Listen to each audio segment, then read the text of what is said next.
Hey folks, welcome to episode 679 of the Australian Lure Fishing Podcast, where of course we're talking to Australia's best and brightest lure fishers and mining their brains to help us understand how we can do better with lures. Now today's one of the longer episodes of the Australian Lure Fishing Podcast, but an absolute golden episode that you're going to want to listen to over and over again, I'll wager.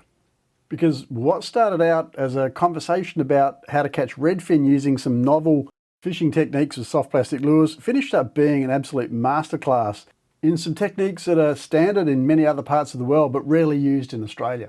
So we do come back to redfin fishing from time to time, but really this is all about soft plastics for lots of different species in lots of different locations. Now I'll introduce my guest after the intro music, but suffice to say that this gentleman is an expert in catching redfin and other species in central Victoria in particular. He's also an expert on soft plastic lures, makes his own, puts an amazing amount of research and intelligence into his designs, and he tests them all over Australia and in fact all over the world.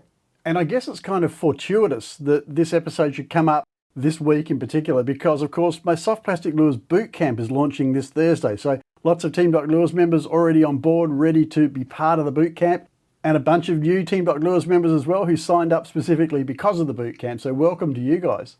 So a lot of the techniques that we're going to talk about in today's podcast episode will be discussed in some detail during the Soft Plastic Lures boot camp. Now, I say it's fortuitous that this episode should come up this week because it wasn't actually planned. That might seem like a great marketing ploy. I didn't actually realise that we were going to go off on such a tangent talking about all the different styles of soft plastics and how to fish them. I thought we were going to be focused on redfin fishing. And I reckon that's what my guest thought as well. So it's just the way it turned out. But a fantastic episode, tons and tons and tons of great information here to get you thinking differently about soft plastic lures and all the different things that you can do with them that you might not ordinarily do to make tough fishing days that little bit easier.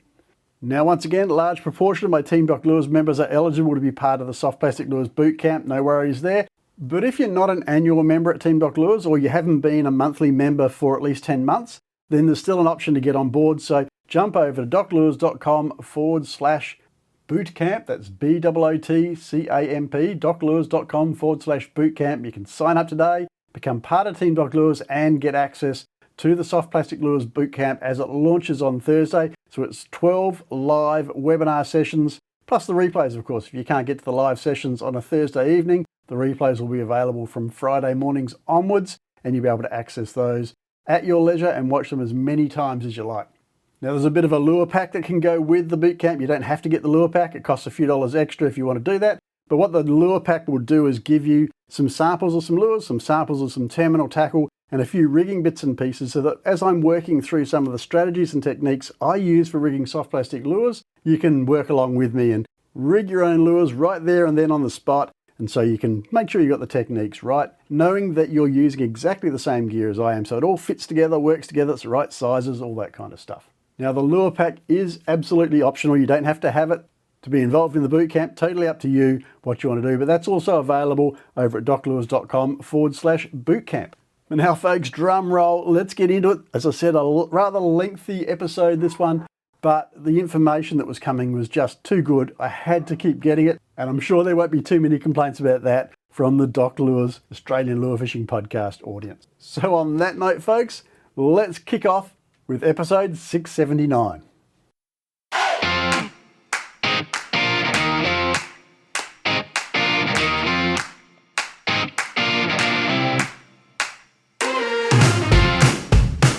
This is the Australian Lure Fishing Podcast, where our mission is to help everyday sports fishers experience extraordinary lure fishing. If next level fishing is your dream, then let us provide the tools and information that will bring that dream to life. Tune in as our expert hosts chat with Australia's best anglers and share their tips for success. Then check out our website. It's one of Australia's largest and most popular online fishing resources. But right now, settle in to listen as ALF founder Greg Doc Lures Vinall delivers today's episode through the nerdy lens of a scientist, lure maker and sport fishing tragic. Hey folks, I hope you're braced for a great episode of the Australian Lure Fishing Podcast today because we've got Rory from Perch Palm Lures on board. So Rory, mate, second time you've been on the show. Last time we had a bit of a chat about targeting yellowbelly in the Canberra area. I think it was about episode 486, and glad to have you back, mate. We're going to talk some really cool stuff today. Thanks, Greg. Very glad to be back. Yeah, it was a really interesting chat last time, and hopefully we can do it again today about Redfin. About Redfin today, we're moving away from the yellow belly. We are moving towards Redfin, but I guess the other thing is we're moving away from some of the standard techniques that people might think about using for just about any species in Australia, really. And we're going to be focusing on using soft plastic lures in a whole range of, in Australia, we might call them novel ways, but in other parts of the world, they're standard ways to fish. We just don't use them here. And you have been using them, mate, and getting some great success. Yeah, that's it. In terms of the techniques that we'll cover today, it's going to be related to advanced finesse techniques for soft plastics. A lot of people might be familiar with the term Texas rig or drop shot. A lot of those sorts of techniques I've been experimenting with for a long time, especially on redfin, but pretty much on any species that I manage to get in front of. I'll throw pretty much anything at them that I've got in my arsenal to see if I can get a response out of them. And I've had a lot of success fishing ultra finesse with redfin particularly. And I've put a lot of big redfin on the boat just by experimenting with the way that I'm rigging soft plastics and stepping away from the conventional jig head paddle tail soft plastic setup. Just experimenting with different hook sizes and weights and configurations and seeing a lot of really promising responses. So hopefully I can explain a little bit about how I've gone about experimenting with those particular techniques. And I think we're going to really focus on some Western Victorian or some Central Victorian locations where these sort of techniques have worked really well for me. Yeah, excellent stuff. The techniques that you just mentioned in passing there, typically those who watch what goes on over in the US in the freshwater and the largemouth bass, smallmouth bass, that kind of scene, these are techniques that catch a lot of fish. The techniques that win tournaments. And yet in Australia, we don't use them. Now, the wonderful thing about soft plastics, and you touched on this before we started recording this episode, is just their versatility and their flexibility and the numerous different ways you can rig them. And that opens up a whole bunch of opportunities. Now, anybody here who's listening in and is living in somewhere, Melbourne or Sydney, Canberra, large populations where the fish see a lot of lures, then the kinds of techniques we're going to be talking about today can make all the difference because they're presenting the lures in ways that the fish haven't seen before and presenting them, their movements and that kind of thing are quite different from what everybody else is doing. So you can be using the same lures in a very different way and it can change your results dramatically. Am I right in saying that? Absolutely. Yep. Especially in regards to, like, a lot of people rig their standard jig head on the front of the plastic. The bait's always sinking and hitting bottom. But when we talk about stuff like drop shot, and even with Carolina rigs and Texas rigs, especially free sliding weights, like the tungsten bullet weights that we were talking about before the episode, it presents that sink rate in a totally different way. And it gives that lure a much more natural free swimming action on the way down, which I think has increased a lot of those bites on the drop that you may not have gotten when your heavy jig head is just plummeting straight past the fish's nose. Just gives that little bit more hang time. And then you can experiment as well a little bit with floating baits like TPE and other different presentations to keep that suspension up in the water column a little bit longer underneath their own natural weight. I think that's one of those major keys that sort of changes the presentation totally. And then you've got a whole bunch of different ways you can actually work your rod and different lengths of leader and all that sort of stuff to affect the amount of time that lure is hanging up off the bottom as well. Yeah. And also different hooks can be used as well in this style of fishing, can't they? I know a lot of the time when people are drop shotting, they're not using the weedless worm hooks, they're not using a jig hook, they're using more of a traditional straight shank hook or that sort of thing. So it opens up other possibilities as well, doesn't it, in terms of how you can make the lure move and swim. And then we haven't even touched on things like wacky rigging, which in Australia is just about unheard of. But if you watch some of the guys over in the US, skip casting wacky rigged worms miles and miles under docks, it's just such an effective technique that we just don't use at all. Yeah, that's definitely right. The hook situation is a bit of a funny one because you can open up a massive can of worms when you start talking about different hooks. There's a lot of different hooks for different purposes out there. I tend to keep it pretty simple. So when it comes to drop shotting, I run a DSR hook, which is like a straight shanked drop shot hook. They're an inline hook. So basically the point that you tie your line to, the eyelet of the hook, is in line with where the point of the tip of the hook actually is. So you've got almost like a perfect D-shaped hook there. So that idea behind that is when you've got it rigged on a Palomar knot, you actually bring the tag back through the top of the eye and you pull it tight, and that knot will sit inside the eyelet, which means the hook will sit perfectly perpendicular to your line. So when you're drop shotting and your weight's on the bottom and your bait's suspended, your bait's actually really nice and flat, nice and level. It keeps it from getting twisted and looking a bit funny. It stays nice and parallel to the bottom, to the contour of the bottom. That's a trick in itself in the way that you actually tie the knot. And by just a really simple sort of bringing that tag back up through the top and pulling that knot into the eyelet can really change the presentation and the way that lure sits in the water as well. So you keep the hook simple and basically no fuss, no nonsense. Like you said, there's lots of different things you can do, lots of different hooks available, and there's lots of people who'll tell you need to do that as well. Yeah. But simple is good. And I think that's a really good philosophy. Keep it as simple as you can. As long as it's working, that's all you need to do. Yeah. So basically, I tend to have just a few sizes of the same hook in my tackle box for the drop shotting. And then when it comes to sort of Texas rig and Carolina rig, an EWG worm hook, an inline worm hook generally with a wide gap is pretty much the stock standard for what I use. And I've got probably 5 or 6 different sizes in them as well. And that's basically the only 2 hooks I use for all of these techniques. Yeah. Even when I'm wacky rigging a worm, I'll use the DSR hooks as well. Okay. All right. Look, I think maybe the easiest way for us to approach this, Rory, is to just pick a technique and go with it, and then we can go through and check each technique off one after another. Now, I will point out when this podcast episode goes live, the same week as this goes live, in fact, we will be launching our soft plastic lures boot camp over at Team Doc Lures. So anyone who wants to see some of these techniques, it's just actually fortuitous that Rory has come on board today because I wasn't aware this is what we're going to be talking about. It fits really nicely. So some of the techniques that Rory's going to cover, I will also be covering, but probably not with as much experience as what this man has. And other techniques I haven't used myself yet, so I'm quite interested to find out how you're going about it. We might even need to get you on board one day, mate, for a live chat with some of our Team Doc Lures members over on the website there and do a webinar. We'll do a show and tell so we can actually see some of the knots. If you're up for that, Definitely, I'll line that up. That'd be great. One of the best ways to do it. It's really hard to explain some of those really fine details, like the way you tie the knot and the way that the hooks sit on the line and whatnot without the visuals. But yeah, I'd be more than keen to do that. Sounds terrific. All right, so where would you like to start, mate? We've talked about Texas rigs, Carolina rigs, drop shots, wacky worms. Where would you like to start? We'll start with the drop shot because it's actually what I've been using for the last few weeks that's been very successful for me on the big Redfin in central Victoria. Basically, I've been experimenting with the drop shot since probably about 2014.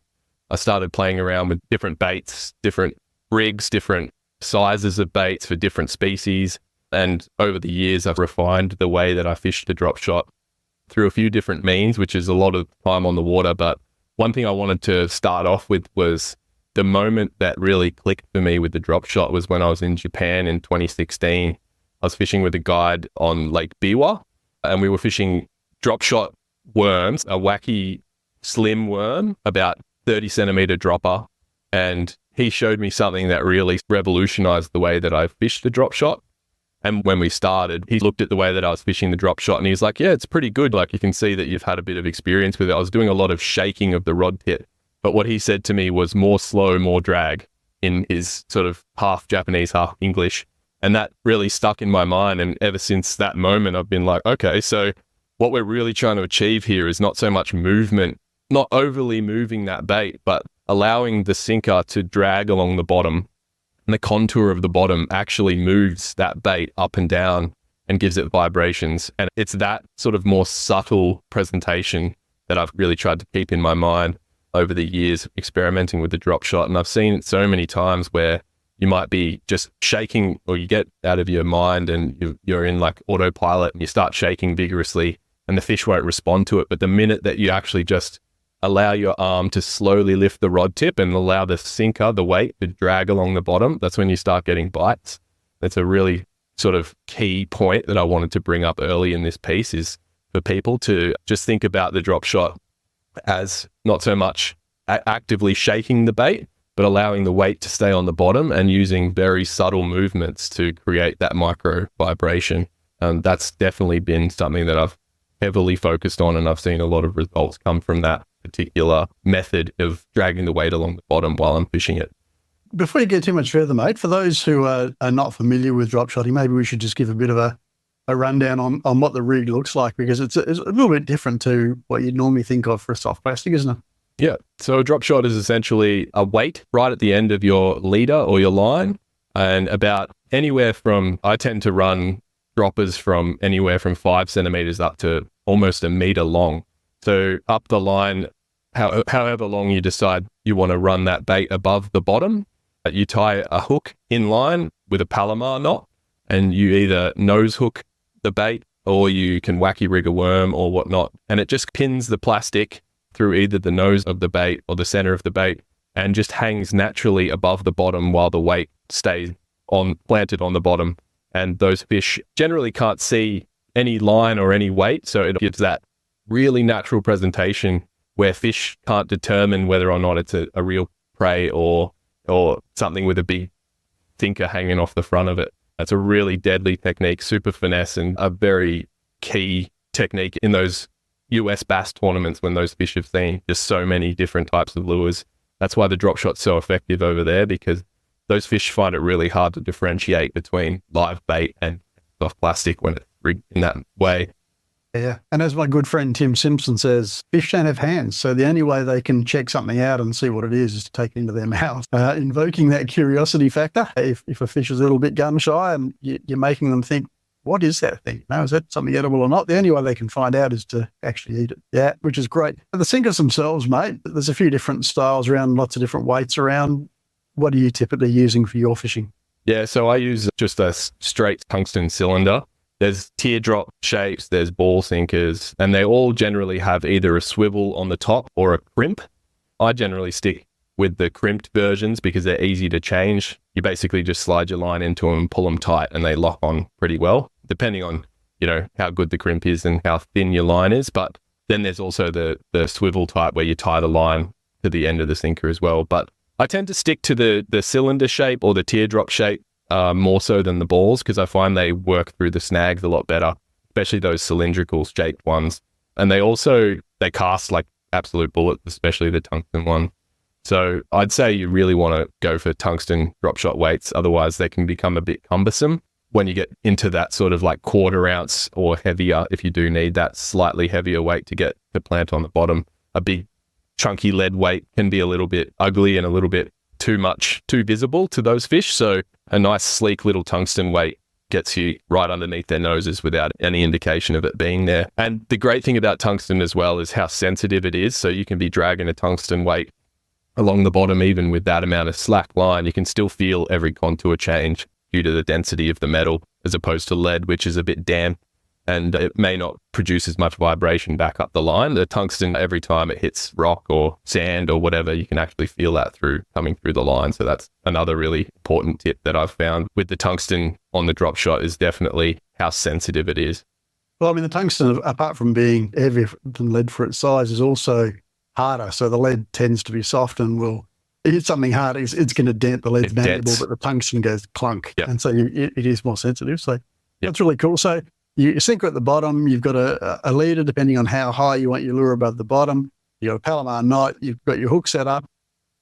Talk to us about the plastic that you're going to put on that hook, mate, because there's a few different options there. And I guess one of the things you've mentioned, quite often they just pin through the nose. And I think for a lot of Australians, we look at a soft plastic lure about 4 or 5 inches long if you're fishing up north in fresh water, and your hook's right at the nose. And is the fish going to find that hook? It's a different way of rigging them. So give us your perspective on that. Yeah, that's a good point. And I think maybe I can answer that question.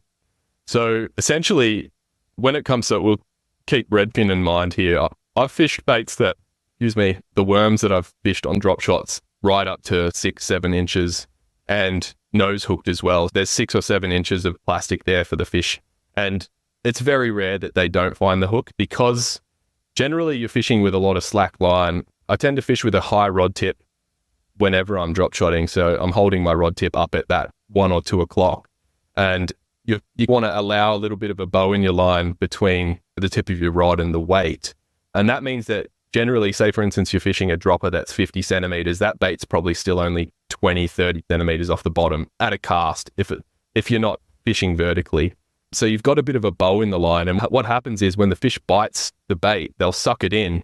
And because there's an amount of slack in the line between the weight and your rod tip, that whole bait will just get inhaled straight into their mouth. It's 99% of the time, there's no worries finding that hook. To combat that, there's different ways you can go about it. If fish are really bait shy and they're just hail nipping and all that sort of stuff, you can run probably a longer shank hook and thread the bait like you would with a jig head. So you've got that hook setting a little bit further back. You could run a weedless style worm hook as well, which gives you just that little bit of more coverage down the center of the bait. And that's a really good way to keep weed off your hook as well. So you can run Palomar knot through a worm hook and fish it on a drop shot, Texas rig, the same way you would if you were doing it with a bullet weight. And then the other method is the wacky rig style. So generally, most people consider it to be a worm thing when you're pinning that hook right through the center of the bait. But I've seen it work with other bait as well.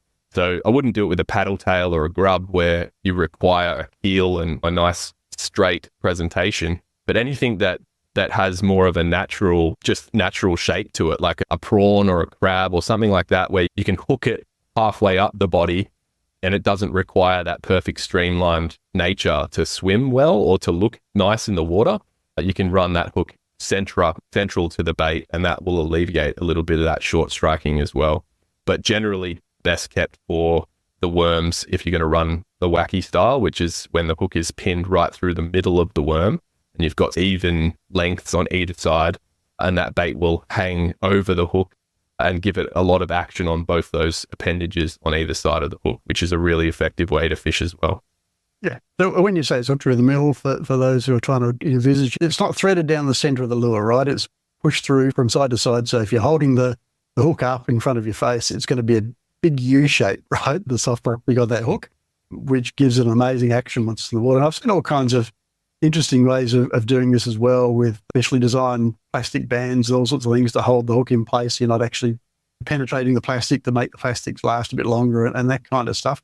In terms of when you're wacky rigging a worm for this style of fishing, I'm trying to picture this myself now because I haven't done it myself, but if you've got your hook sitting on a Palomar off your leader, so it's at right angles to your main line or right angles to your leader, how does the worm then sit on that hook? So you push the hook all the way through the worm so that the worm sits in the belly of the hook generally. So yeah, it sits in the middle of the hook and gives you a really nice amount of hook exposure. The worms that I tend to fish, this is something I learned when I first started experimenting with Redfin, is I've found that a lot of the US and Japanese bass worms were too big. The reddies do bite them, but they just didn't love those 5-6 inch worms that are designed for a largemouth. So I actually spent a lot of time designing my own that was only 90 mils long and very slim. So it's like the same size as an earthworm that you'd find in a garden.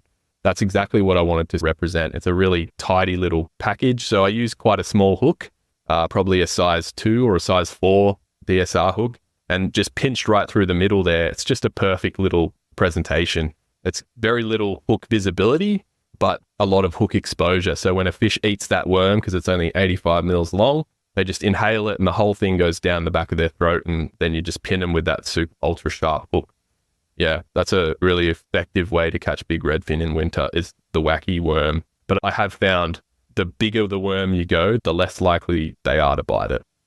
Okay. And is it like other styles of fishing where you get less fish, but when you do get a fish, it tends to be a bigger fish, or you just get less fish? With the bigger worm, you mean? Yeah. No. So I think over the years, like when I was experimenting with it, I was going with that sort of ideology, bigger the worm, the bigger the fish. But I never got big ones on the big worms, and I got lots of small ones on the big worms, but you'd miss a lot of bites. So they'll eat it, but they're struggling to find the center of the bait because the whole thing's not fitting in their mouth. But then downsizing to the smaller worm, consistently catching bigger fish and more fish. So it was something that I was a bit shocked by, because I've got robo worms and some jackal flick shakes and stuff that I bought in Japan when I was over there.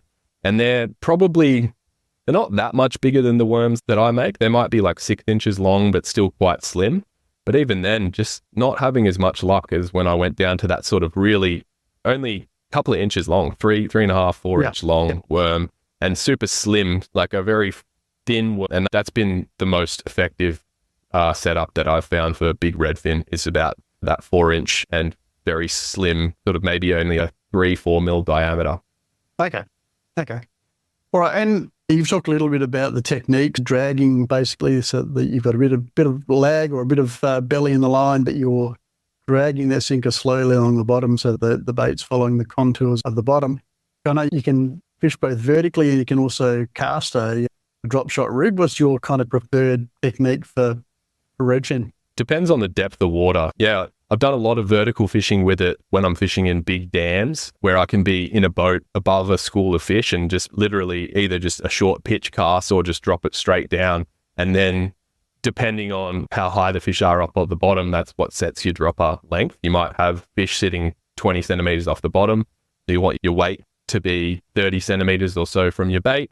And then you can just let the weight hit the bottom, lift up the slack, and then just keep that little bit of slack in the line. And when I'm fishing in shallow water, casting is definitely the way I'd be going about it. So I'd probably set my dropper a little bit shorter. So over the years, I've developed a couple of terms. I'm not sure if they're official or anything, but We'll make them official as of today, mate.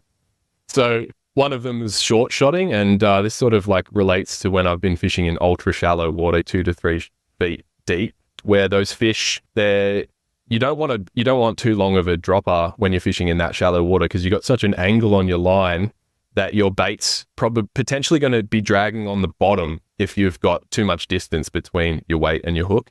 So I tend to only run maybe 5 to 10 centimeters when I'm fishing in super shallow water. And what that does is it allows you to keep more of an angle between your rod tip and your weight, which keeps the bait suspended a little bit off the bottom. And that, in turn, that ends up giving you a lot more suspension in those shallower waters. And then the deeper the water, the longer the dropper as it comes. But with the techniques, I think when you're casting, it's not a super effective probing tool. It's not the sort of technique that you want to do if you're trying to search out fish.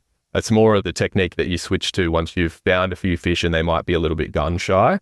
But especially if you're aware that fish are around, you can actually work it a little bit quicker than you normally would just to scan the area a little bit. It's still an effective technique in that sense, and you can impart a little bit more action if you need to. But I tend to fish it when I've identified an area that's holding fish and they might not be eating a moving bait. So therefore I'd pitch a drop shot in there and just hang it in that zone as long as I possibly can. And that's one of the great things about this technique, isn't it? Is you can keep the soft plastic in front of the fish's face for long periods of time. Yeah, for sure. And that's something that these days with live technology has become quite a handy way to fish because you can often see the bait suspended off the bottom and you can really coax the fish into biting. When you've got that sort of really timid fish that's might be following you all the way, you can really change the way that you're working the bait or stop and let it suspend in front of his face without imparting any movement. So they call that dead sticking.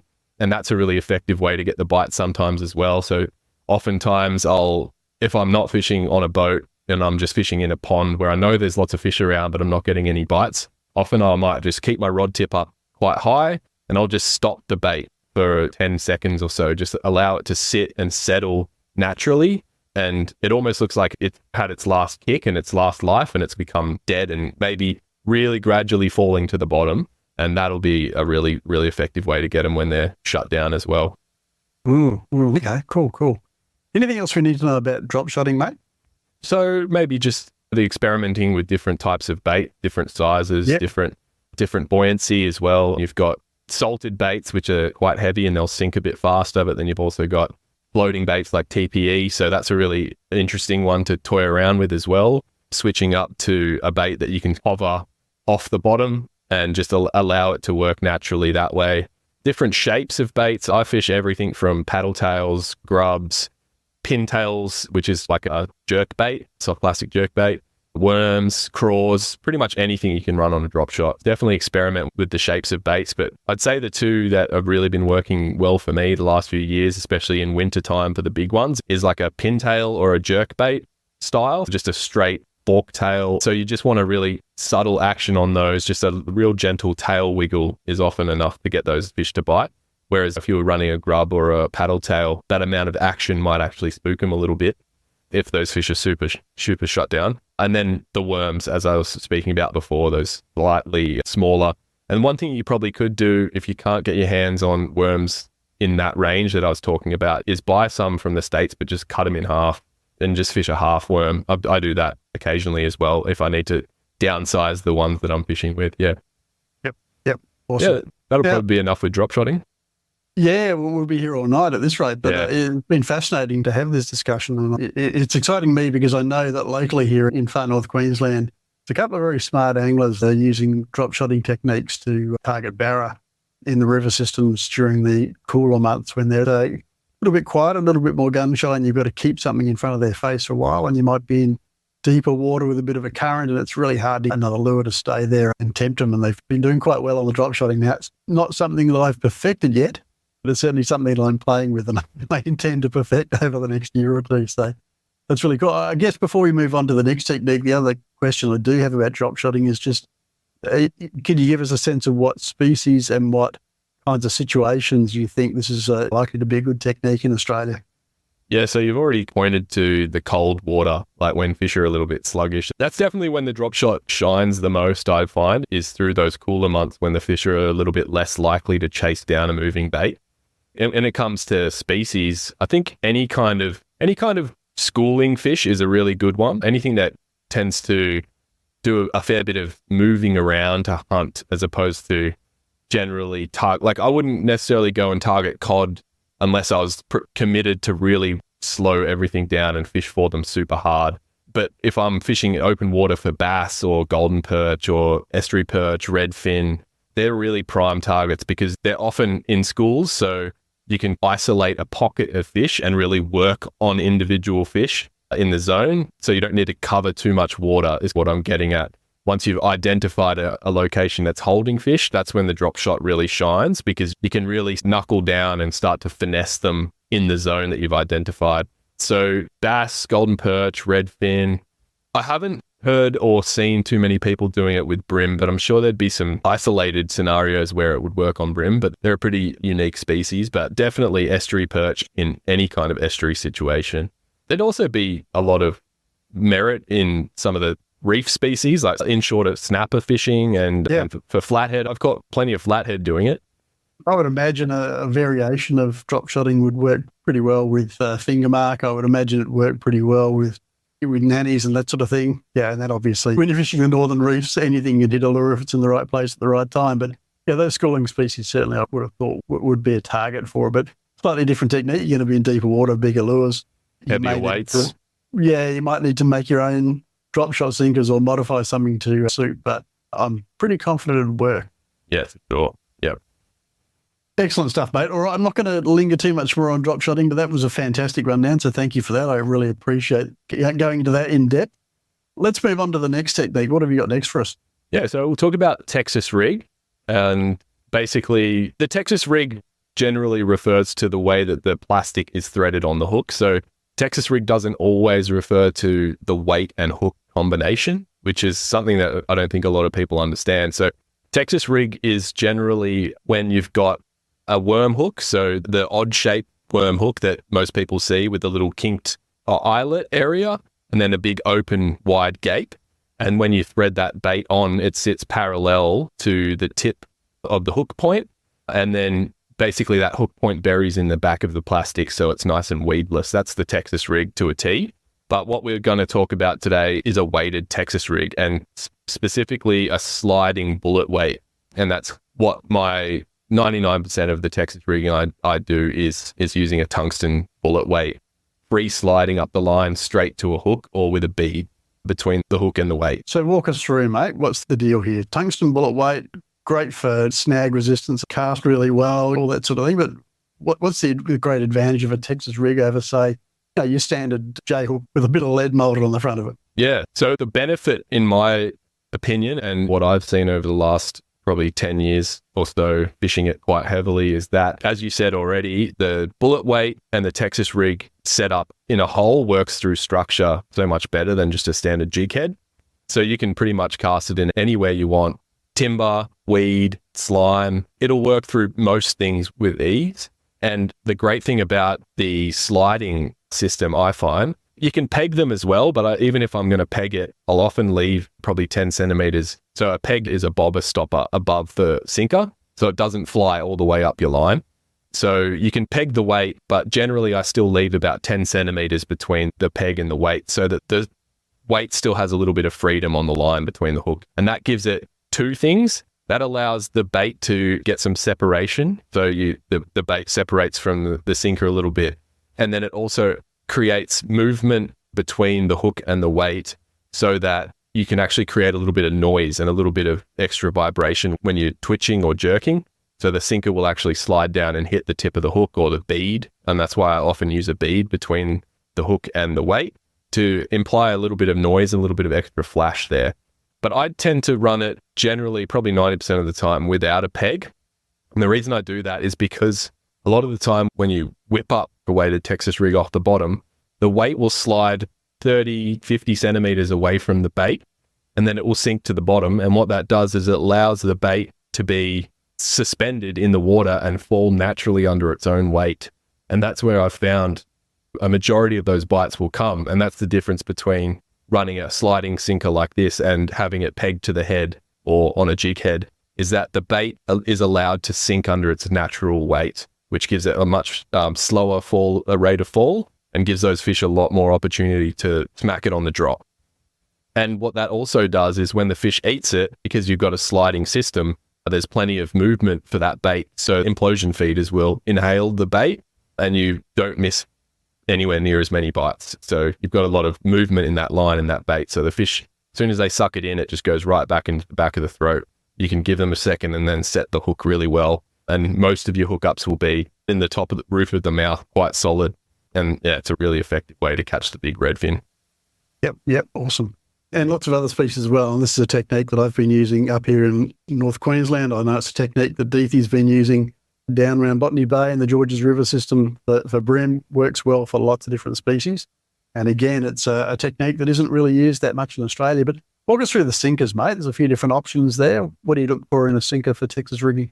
So I definitely, again, go tungsten. It's just so much sleeker and casts better, but it also provides just that extra sensitivity. So the great thing about the Texas rig is you can really drag that along the bottom, similar way to what I do with the drop shot. But the response that you get back from that tungsten bullet weight is just so good. I do a lot of that fishing just with straight through fluorocarbon line, no braid. And a lot of people would be like, oh, but you won't feel anything. But the minute you switch from lead to tungsten, it's almost, there's no difference between braid and fluorocarbon at all. And the great thing about the fluoro when I'm fishing in that way is you can really set the hook hard and there's still that sort of shock absorption. So you're not going to pop leader knots and whatnot. You can run quite thin lines, 4 to 6 pound. This is speaking redfin and even golden perch and bass and stuff. I'll run quite light line if it's straight through fluorocarbon. If I was going braid, I'd probably go up to an 8 pound just to make sure that knot stays tight on the hook set. Otherwise, you might risk popping a few leaders and whatnot because you want to set the hook quite hard with the worm hook just to break through the plastic and really find that hook point in deep. Yeah, so with the fluorocarbon line and the sliding system, you really don't notice too much of a difference between braid and fluorocarbon, and there's definitely a big advantage I find in running straight through for this particular type of fishing. It just gives you a lot more freedom and flexibility to change rigs and not have to worry too much about changing leaders all the time. And I'll often find that you'll throw a lot less hooks as well. Once that hook's in, it's very rare that you'll drop a fish when it's got a worm hook stuck in the side of it. Yep. And so this is a great technique. One of the things that we come up against as anglers is whenever we're fishing structure, we're looking for ways to rig lures weedless. For obvious reasons, we don't spend the whole day trying to retrieve lures from the snags. But the downside of that, of course, is your hook set rate when you're using hooks that are embedded in the plastic with the tungsten bullet weights, that the hookup rates are higher. And similar thing to you, you're targeting redfin.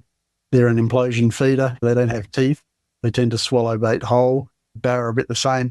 Mangrove jack are a bit different. They tend to bite down, and bream will tend to bite down as well. So they'll find the hook, even if it's buried in the plastic. But barra, quite often, once they inhale it, that's a huge cavernous mouth, and you've got a lure washing around in there with a hook that's buried in the plastic, and they just don't find their mark. But tell me if you find the same thing. But I find that with these bullet weights and you're setting that hook quite hard. You might feel like a US tournament bass fisherman when you're setting hooks with this gear, but you'll get a lot more hook sets with this gear than you will with other styles of weight. Yeah, that's definitely one of those things that I learned pretty early on.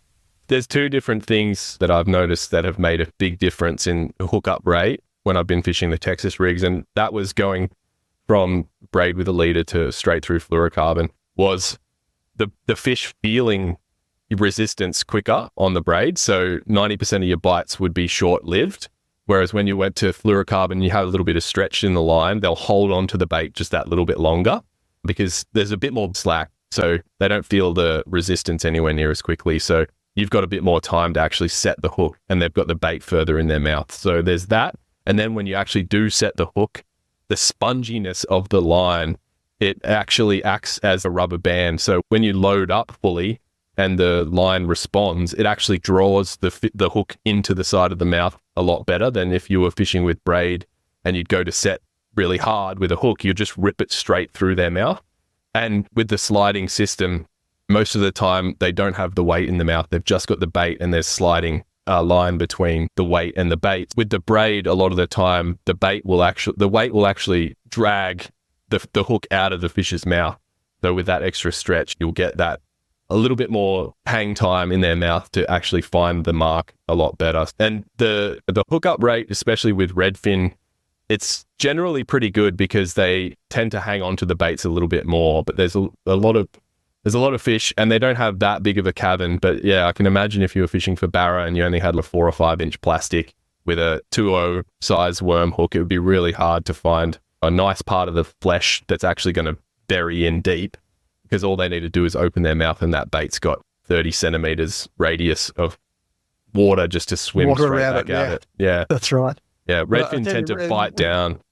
Yeah, this is getting a little bit off track, but I did some work a little while back, and I had some video footage of barra being fed in an aquaculture facility. They were dropping cubes of pilchard in. I had this underwater footage of barra eating the pilchards, and I thought, I'm going to slow this down, right? I'm going to slow this video down, and I'm going to find the instant when that chunk of pilchard starts to move towards his fish's mouth. It was a 30 frame per second video. The chunk of pilchard was maybe 2 inches from this fish's mouth, and it was there one frame, and it was gone the next, and there was no motion blur. There was just a 30th of a second is all it took for that thing to completely disappear. And I tell you what, they can spit them out just as fast too. That's right.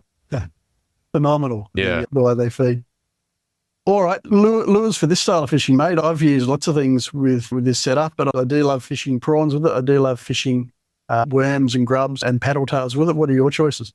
Yeah, so I tend to mostly fish like crawfish, creature style baits on this setup, but I don't often go for grubs and paddle tails because I like to fish them with some kind of a keeled setup so I don't get too much line twist. They do work, absolutely, but I also love to fish the pintail minnow style baits as well because they don't have that sort of tendency to spin around. And that can be a really effective way to fish as well, because you can fish this technique a lot more actively and a lot more aggressively. And I don't know if you've ever fished a jerk bait on one of these rigs, but when you give them a really good whip, they do this dance, this sort of almost walk the dog style action. And it looks really cool because they're reacting with the weight as it bounces along the bottom, they dance. It looks really cool. So that's another style of bait that I fish on the Texas rig a lot. But most of the time I'm fishing small crawfish style soft baits, mostly the crawfish that I make myself. Yeah. But you can pretty much fish anything on this setup. Yeah. So fishing those jerk baits in that way is actually quite effective when the prawns are around too. It can actually be a good imitation of a prawn, just the way they dart left quite erratically. Yeah. Skipping, jumping from one spot to the next really erratically is, really cool. Now, something we haven't touched on, and I might go back a little bit to drop shotting here as well, but something we haven't touched on is tackle for this style of fishing. So give us a bit of an idea of your preferences in terms of rods and reels and that kind of stuff. Yeah, so we'll talk about drop shotting first. I like to fish a long rod, so like 7'4", 7'6", in that sort of 2 kilo range. Generally a modular or like a fairly soft setup, nothing too ultra fast. I like a lot of flexibility in that rod, just a medium taper, nothing ultra stiff and fast, because you really want to be able to work the rod tip with just a slight hand movement. And you also want to be able to set the hook without ripping that hook out of their face. So just something with a really nice soft taper is generally what I'll run. With the Texas rigs and Carolina rigs, I'll run a shorter rod, but again, a very soft taper, fluorocarbon line. I'm not as fussed on the fluorocarbon when it comes to drop shotting. I don't mind running braid and a leader when I'm fishing the drop shot, but pretty much all the time when I'm fishing a Texas rig or a Carolina rig, which is similar to a Texas rig, I'm fishing probably a 7-foot, 1 to 3 kilo with 4 to 6 pound fluorocarbon line straight through. Okay. Cool, yeah, cool. and just a 2000 size reel. And in terms of, you mentioned you can peg your sinkers when you're Texas rigging. I do quite often. So I tend to use, because we're using sinkers with larger holes in them and bigger leaders, I tend to use a toothpick and jam that in there and break it off. But if, I guess the question is, to peg or not to peg, when would you do it? When would you not do it? So generally I'll only do it if I'm fishing super heavy timber. That's the only time that I do it. And that's because sometimes the weight can get away from your bait a little bit, and then you'll get overhang. So your sinker will be on one side of a stick and your bait can be on the other. And that's when you'll end up getting snagged. So when it's pegged, it'll stay together nicely and you've got a really sleek sort of presentation that'll move through timber. But other than that, yeah, the only time I'll peg it is if I really want to contain that sinker within sort of 10, 15 centimeters of the bait, just to make sure that it's always, within proximity. But it's very rare that I'll do that, especially if I'm fishing open water or weed beds or anything like that. I don't find there's any reason to peg, because there's not really any times where your sinker will come too far away anyway. Yeah. So the more movement you give that bait, the better it's going to be, the more likely it is to get eaten. But that's right. Most of my Texas rigging is fishing mangroves and heavy structures, so that's probably the difference there. Yeah. Let's move on to Carolina rigging, mate. Walk us through the difference between Texas and Carolina rigging.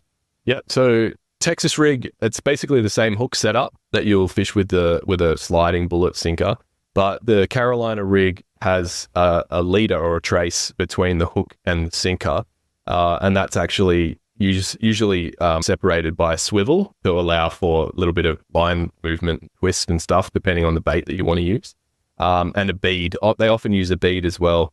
That's just for a little bit of additional noise and a bit of flash, but also just to stop the sinker from.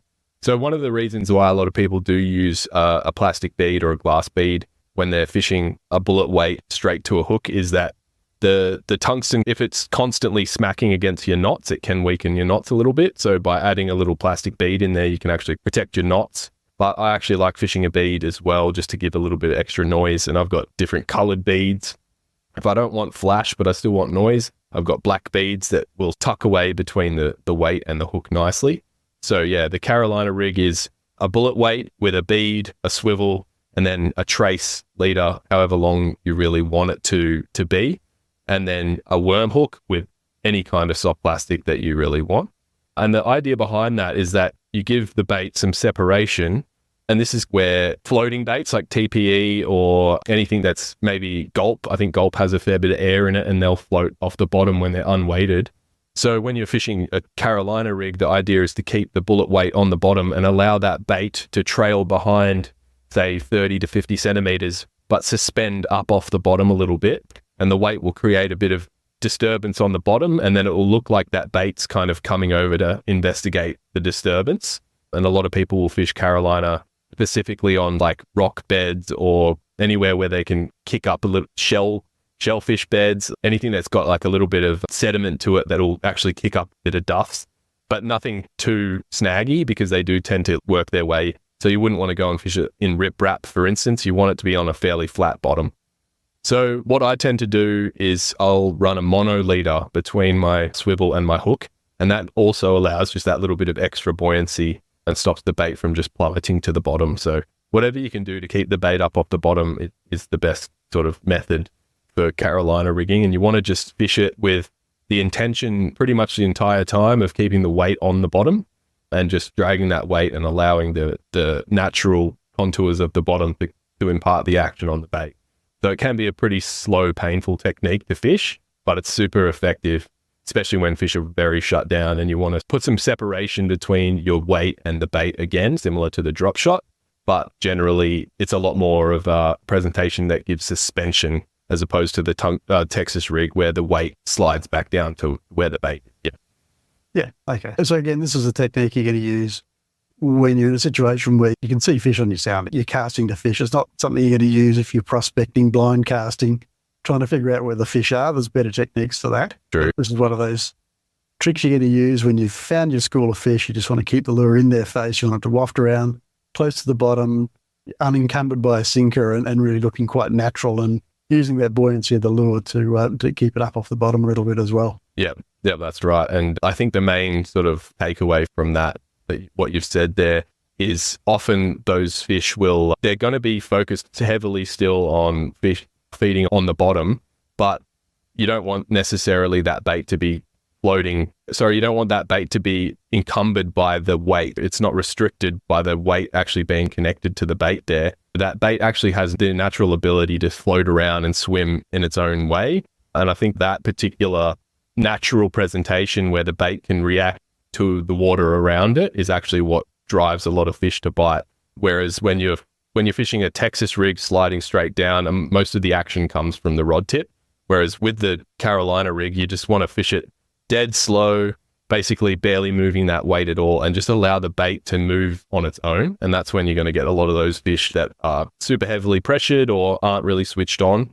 That's a really great technique for that. You'll see a lot of people in the Netherlands. It's a really popular technique over there because those huge redfin that they target are so heavily pressured. They get some really ginormous fish. But the Carolina rig really come into its own the last few years when other techniques, the fish have started to wise up to them. But it's really hard for a fish to determine that this isn't a natural bait because it's just swimming under its own natural weight. Yeah. Yep. And thinking as you're speaking there as well about just the styles of lures, this is, I would imagine, something that would lend itself well to lures that are made out of those fairly soft, pliable plastics that have got legs and appendages and things that kind of waft around without much rest. Yeah, grubs and lizards and those sorts of things that have got lots of natural movement without having to actually drag the lure along. If they just caught that little bit of current and something's going to twitch. That's right, yeah. I think mostly the early Carolina rigging stuff that I saw as a kid was related to lizards, like those little Zoom lizards that you'll see. They have 4 legs and a curly tail. And I think that's exactly the reason they want to fish it dead slow. They're basically just moving their rod tip at snail's pace, dragging that weight along the bottom, but every tiny amount of movement that bait gets, it's tantalizingly swimming along. And I'd often fish something that's like a crawfish, but it might be a shrimp imitation. That's like a slimline presentation with longer appendages.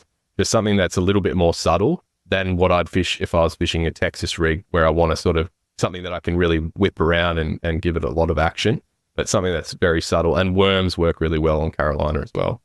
Yeah, okay. Yeah, I'd imagine some of the Z-Man stuff and some of the atomic plazos and those sorts of things would work quite well. Yeah, the prongs, they've got those great little appendages on the front. They move with the slightest movement. That's it, yeah, just twitch. But yeah, even a curly-tailed grub would probably work quite well too, I would imagine. Yeah, for sure. All right, let's move on from Carolina rigging. What else have you got for us, mate? Where would you like to take us now? So we'll probably go to unweighted wacky worms, I'd say, is probably another one that I haven't touched on yet. But that's something that I've been playing around with a lot when I was in Australia, but also when I was over in the States fishing over there. I created a couple of different prototypes before I went over there, specifically to try and make a very Senko style bait. I don't know if you've heard the Yamamoto Senkos is incredibly popular. So I was toying around with different salting my plastics and stuff, which is something that I'd never done before. And I had some success over there on that. But since I've come back, I've also been doing a fair bit of fishing. I made a much smaller one, as I said earlier. The worms that they generally fish 4, 5, 6 inches over in the States, probably a little bit big for the redfin. So I made like a 2.5 inch one. And I bought a couple of those fancy rubber bands that you were talking about as well while I was over there, because they actually have some quite small ones, but it's just a little rubber O-ring. And you basically can just roll that over the plastic and you put your drop shot hook through that. And that means that when a fish bites the bait, it's not tearing the hook through the plastic. You can keep fishing it over and over again without damaging the plastic. And that O-ring just protects your bait from being destroyed. So the wacky worm is a really interesting one. It's a technique where it's essentially unweighted, completely unweighted, and the bait is designed to fall in a certain way. So on the way down, it actually rocks from side to side, and that's the key, is getting the sink rate and the weight of your hook and everything, so you're not just sinking it to the bottom generally. You want it to actually swim down under its own weight, and it'll create this beautiful, like, tantalizing rocking action on the way down. So the idea behind it is it's a bait that you want to throw in there, let it fall once to the bottom, and then almost just rip it back in and cast it back in again, because it's all about that rate of fall and allowing that bait to just swim down past their face. If they don't pick it up on the drop, you can shake it around on the bottom a little bit, but it's not a bait that you really work back to the boat. So it's more like pitching to a pocket where a fish might be tucked up against a weed edge or in the back of a little cove or something like that, where you just want to keep repeating the cast over and over again and try to trigger that fish's reaction on the fall. So that's an interesting style of fishing that not a lot of people do in Australia. And I think a lot of the problem is that we don't really have the baits or the appropriate size baits or the hooks and O-rings and all that sort of stuff here. So that's why I made my own and was experimenting with a smaller size. And I've got quite a few nice fish on it now. So I'm interested to see how that goes for people. If anyone wants to reach out to me and ask some questions about it, I'm happy to chat. But it's still something that I'm experimenting with as well. So far, I've seen some really good results. And generally, these baits that we're using, so I was saying before that the bait that I fish wacky rig on a drop shot is actually a really slim bait.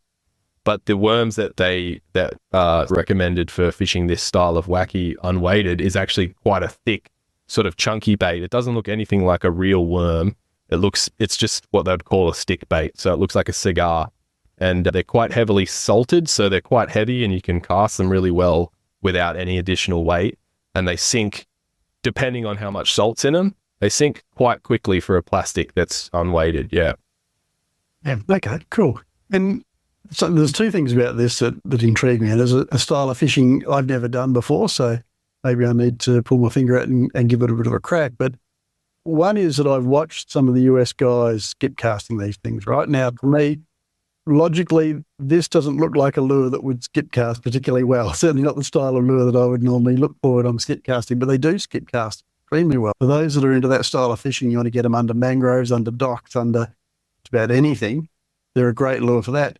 The other thing is, I guess I'm curious about your ideas about what other species might be susceptible to this style of lure. And I'm thinking, this is the same way you fish, for example, a cranker crab for bream or a muss or something like that. It's casted against a bridge pylon, cast against a pond green, let it sink down, hit the bottom, give it a couple of twitches, crank it back, start That's again. Right. Yeah. And so I'd imagine, have you tried it on bream at all? Or? I've definitely thought about going down to my local bream and giving it a crack, because that's one of those. It's one of those areas where those fish are sitting so tight up against structure. But no, I haven't given this a go on bream yet. I've fished for bass and estuary perch with it, with mixed success, but that's not a reflection of the technique. That's probably a reflection of the timing, and that's just fishing. So most of the experimenting that I've done has been with redfin, but it's definitely something that I would say bass, estuary perch, barra as well, on the bigger side of the thing. So maybe if you started looking at like those 6-7 inch Senko worms, I think if you got the right situation where barra were either suspended, tucked in the back of a cove in one of the impoundments, or hard up against hard structure, bridge pylons, for instance, it might work. I think a lot of the time it's just a matter of situation, and pretty much any fish is going to smack it. Murray cod probably as well, but I would probably want to be making some kind of a custom plastic for those, because you want something that's going to be a big presentation, and that's something that you can cast on heavier tackle. You're not struggling to pull a big fish out of structure on a spinning rod and a 4-inch worm. You want something you can probably cast on a bait caster as well, but that's maybe something to think about down the other future. species that comes to mind for me, and not under all circumstances, but I reckon there'd be times where it could be effective on jewfish as well when they're lingering around bridge pylons and that kind of stuff. Yeah, for sure. Any fish is going to eat the shape and the style of bait, because it doesn't necessarily just always represent a worm. It can represent a bait fish or any kind of mollusk or some kind of strange underwater sea creature that we're not familiar with, but fish are pretty inquisitive, so they'll often eat anything as long as it looks and smells and tastes good. Yeah, I think the world's our oyster when it comes to this sort of stuff, and Australia is like an empty canvas when it comes to experimentation. It's just, we don't really have the industry here for people to get access to it, to play around with it.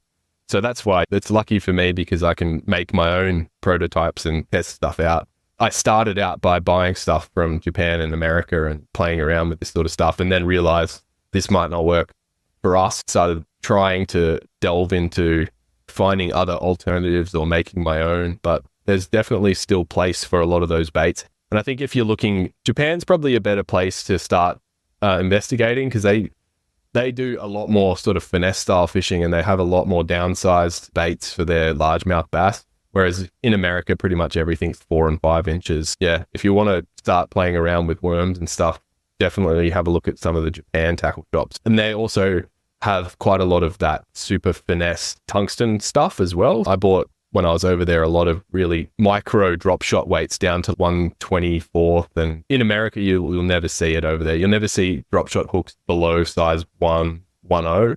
But in Japan, you can get them right down to like size 8s and 1/16th and 1/24th ounce drop shot weights and bullet weights and stuff like that. Yeah, that because they do a lot more of that area fishing where those ponds and stuff, the fish are pressured and not so big.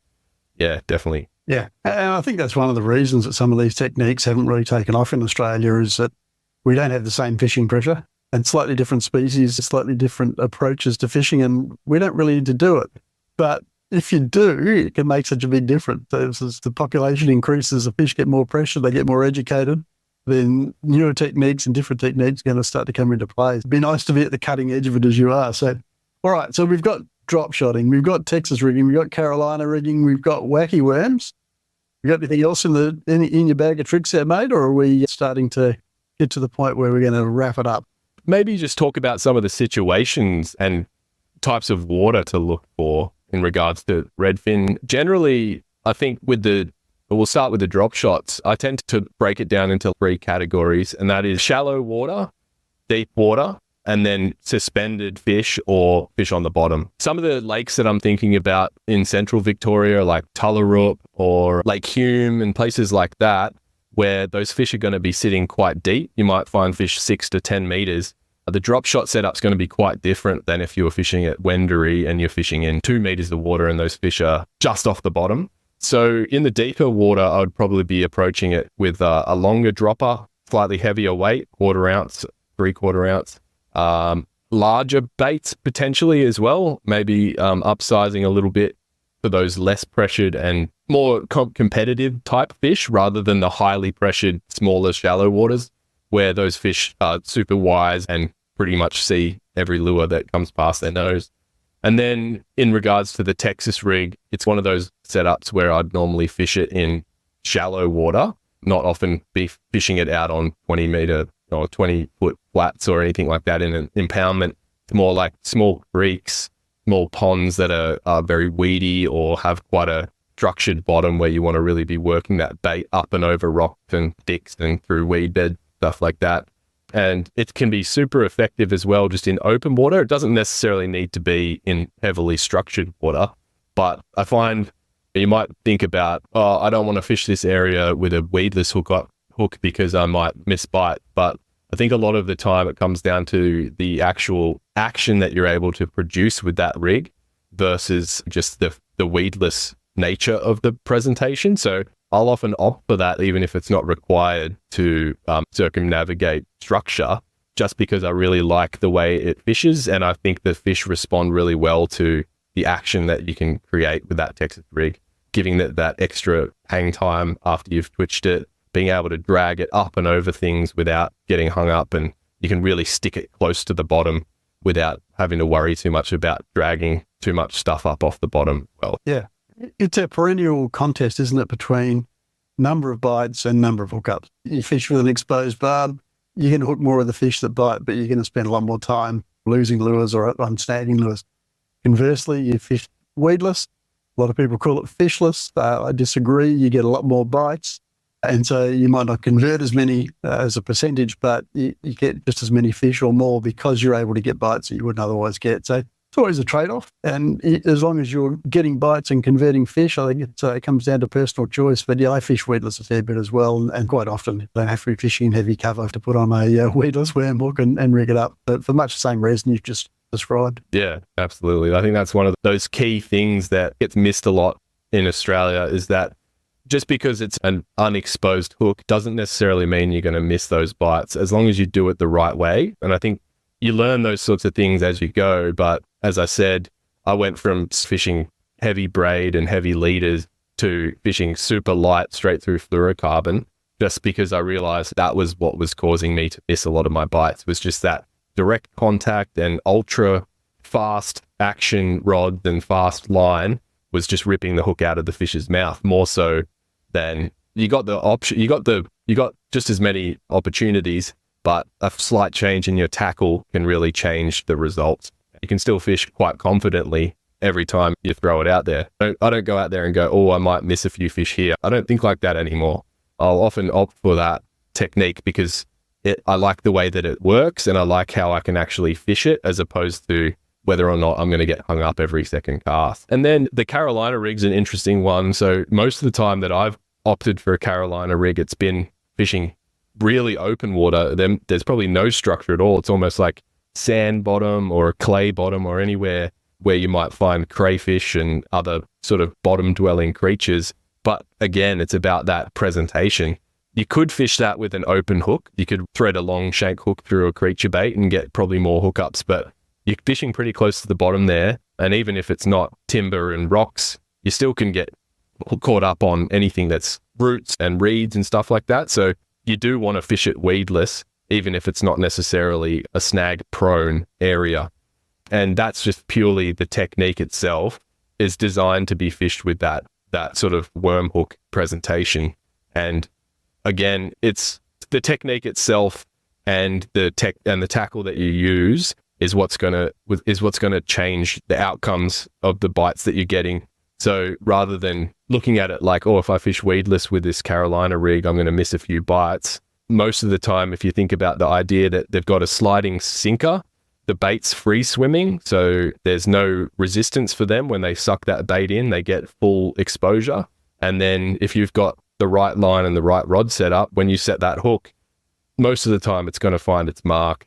And that's, it's generally not something that would be any kind of a factor that I'd consider. I'd be picking up the Carolina when I'm like, there's these fish here sitting on this gravel bed and I can't get them to bite anything.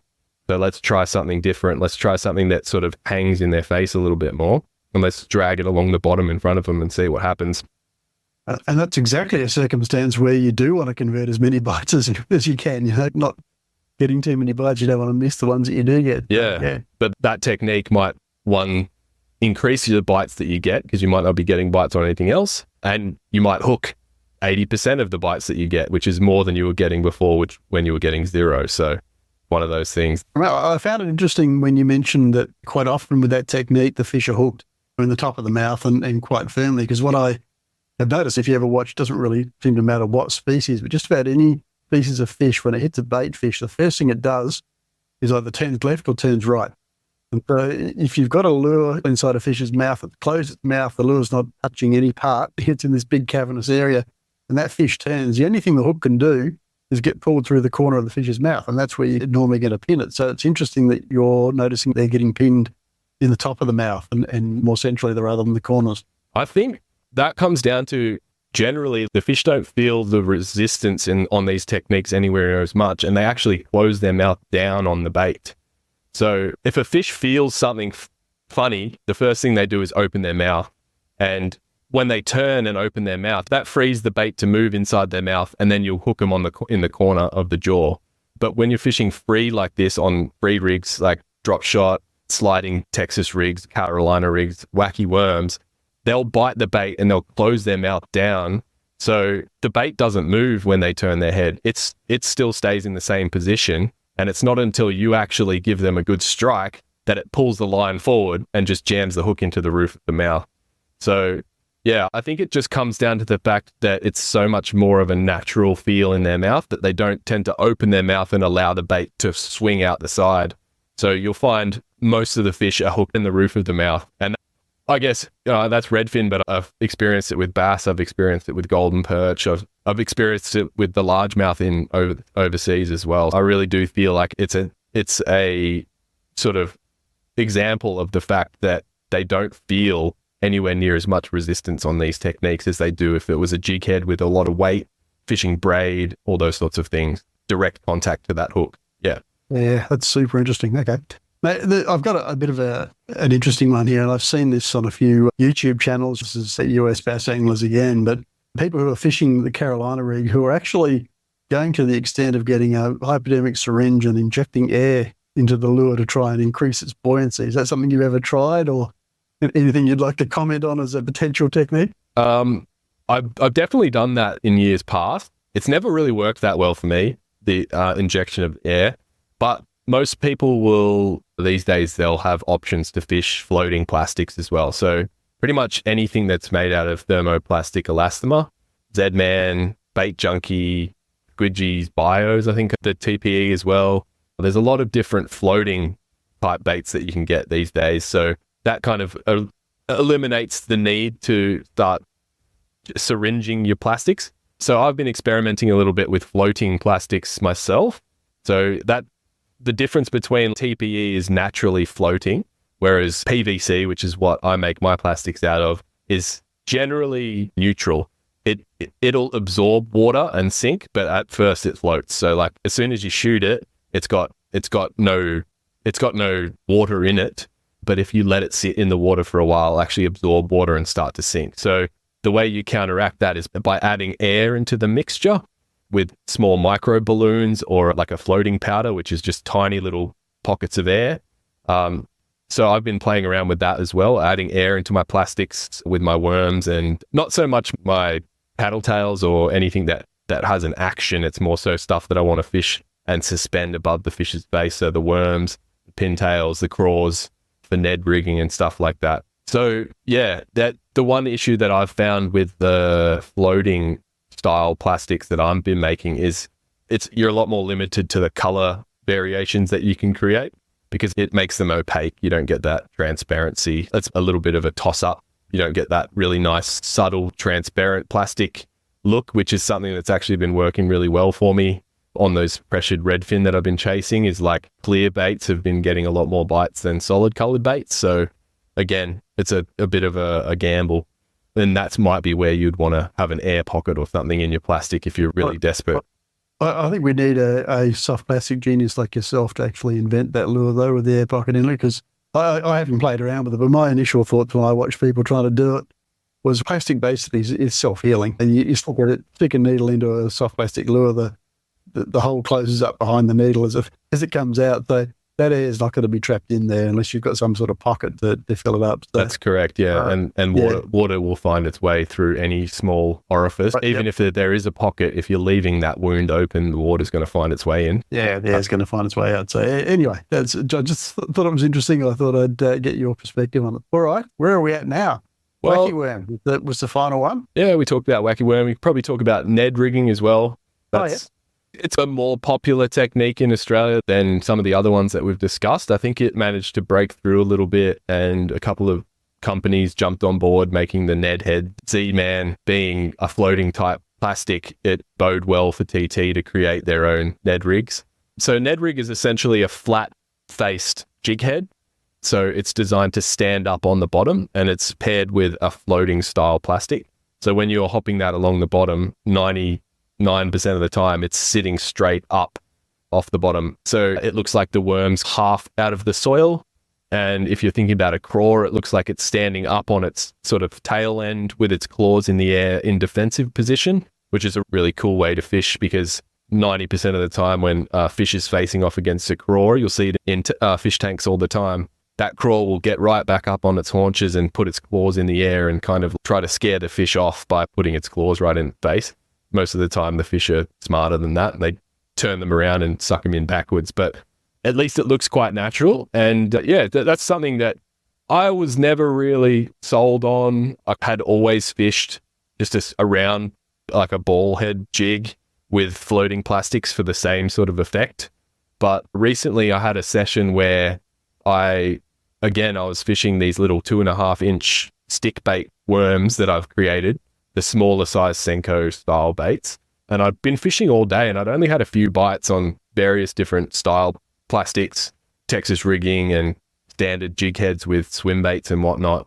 And I changed to one of my small worms on a Ned head, and it was like completely flipped a switch, and the fish just bit one after the other for the next 2 hours on this setup. And I was like, okay, maybe I've been a little bit naive here, and there is something to talk about in regards to that setup and the jig head. And the funny thing was, with that particular plastic, it was actually a salted plastic, not a floating plastic. And the only reason it was standing up was because of the jig head. So that's when I had the breakthrough, and I was like, all right, now I can see if I didn't have a floating plastic here, I would be really relying on that flat face jig head to give me that same presentation. Otherwise, it's pointless. I'd just be fishing a standard jig head with a worm and it's not floating at all. It's not sitting upright at all. So it's essentially just fishing it like a standard jig head. So the Ned rig it's a really interesting one. It's taken off big time in the bass scene and in the perch scene in Europe. I don't know if you're familiar with a couple of the the European style perch tournaments, Perch Pro and Perch Fight and European Fishing League and stuff like that.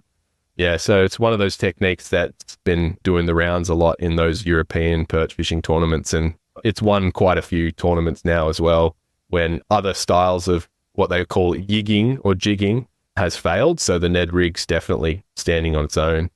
Mind the pun.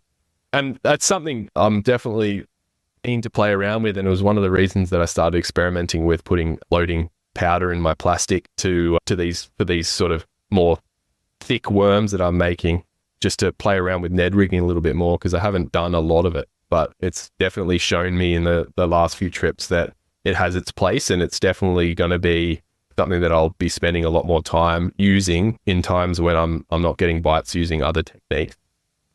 So what is its place, mate? When would the Ned head rig tend to work best?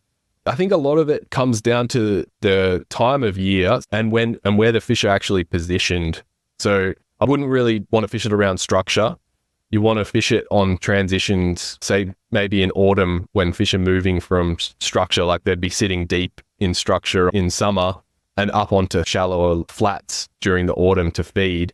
And they'll be feeding mostly on crawfish and worms and stuff like that in the soil. So they've got their head down looking for food on the bottom rather than trying to chase down bait fish or anything that's suspended, because that's the summer bite. Bait fish are pushed right up in the shallows and the fish will hunt them on those prime times. Whereas during the transition and into winter, those fish will be setting down on flat ground looking to pair up for spawn, feeding on any kind of slow moving cold water creatures like worms and craws and other snails and stuff like that. So that's the place where I think it's going to stand out the most, is during our colder months leading into winter, and anywhere where you've got nice flat bottom. You don't really want to be fishing it around rocky outcrops or any kind of real steep contours, because that is going to tip your bait over. You want it to be on a nice flat bottom where it can stand up and you can really slowly just drag it along and keep it upright. So I think that you can fish that in many different ways as well. You can hop them quite aggressively and they'll fall back down and stand upright. But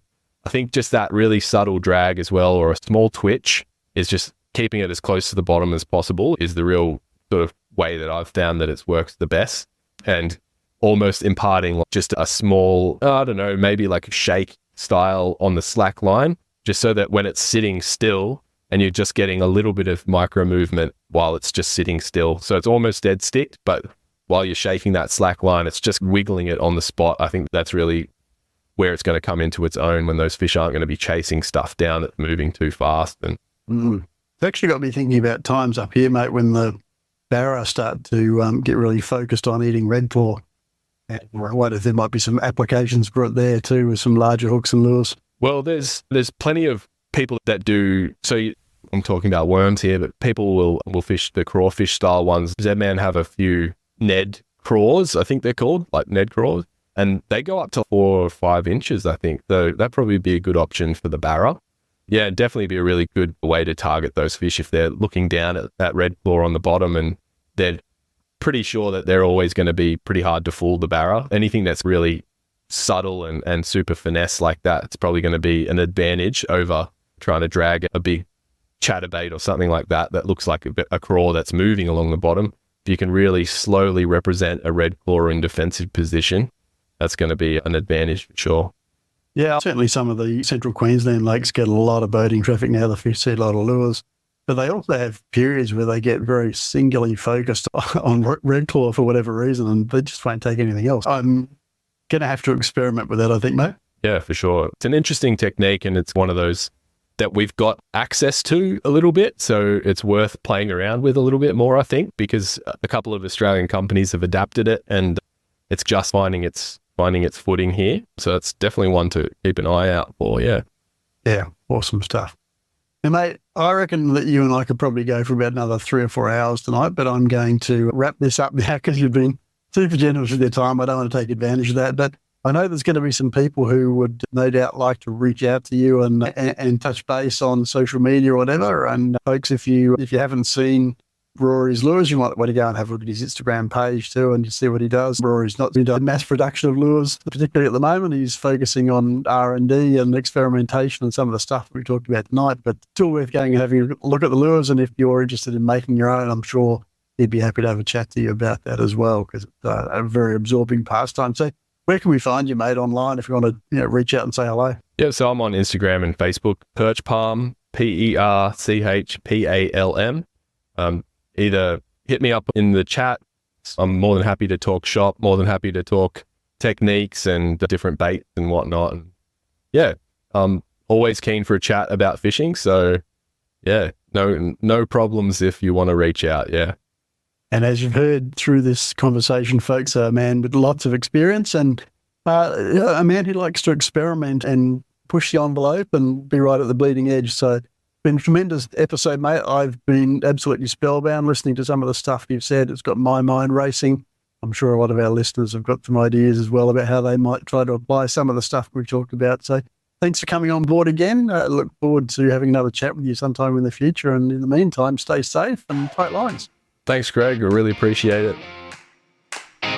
Thanks for listening to the Australian Lure Fishing Podcast. For free show notes, downloads, tools and resources, please visit our website on doclures.com or consider supporting the show by joining Team Doc Lures to receive exclusive members-only episodes, tools and resources.